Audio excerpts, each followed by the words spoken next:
Where testing shows that airborne asbestos contamination at a given worksite can be expected to exceed the permissible limit, personnel preparing to work at the site must dress in special head-to-toe protective clothing and wear approved respirators.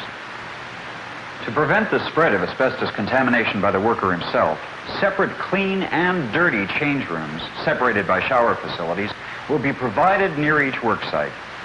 Workers preparing to work in an asbestos hazard area should first change clothes from street clothes into protective gear in the clean change room. Of course, depending on weather and distance to the worksite, it may be preferable to put on the outer protective clothing at the worksite itself. Upon completion of the job, final undressing from reusable protective clothing will be done in the dirty change room. The primary purpose of wearing protective clothing is to provide a means of disposing of surface contamination collected during the rip-out operation. Before putting on the outer protective clothing, each worker will dress in a reusable cloth coverall. The cloth coverall provides comfort and an added degree of protection beneath the outer disposable garment.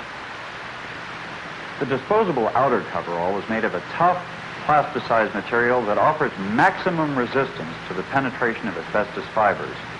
For the feet, shoe covers made of heavy plastic with slip-resistant soles will be used, or a pair of lightweight rubber boots will also offer suitable protection.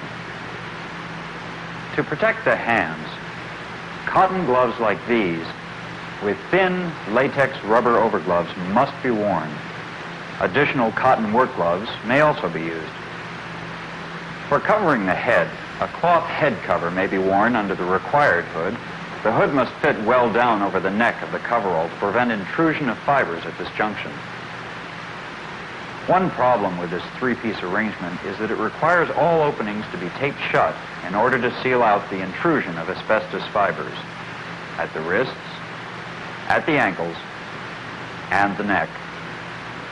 An alternative to the three-piece suit is the sack suit. This garment combines the hood, the body coverall, and shoe covers together in a one-piece unit. Along with maximum head-to-toe integrity, the sack suit also has a hose connection to allow cooling air to be pumped into the suit. The resultant airflow adds to the worker's comfort and creates a positive pressure which helps prevent asbestos intrusion into the suit.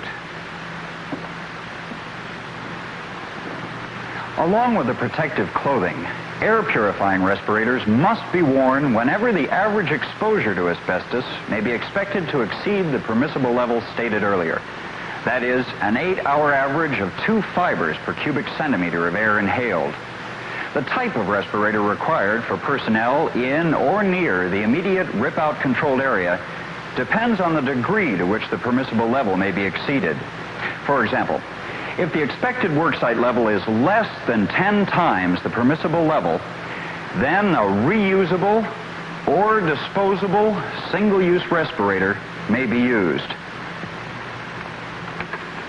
If the level is expected to exceed the permissible level by more than 10 times but less than 100, then powered air purifying respirators must be used. And if the level is expected to exceed the permissible level by more than 100 times, then Type C, continuous flow or pressure demand, supplied air respirators like these must be used.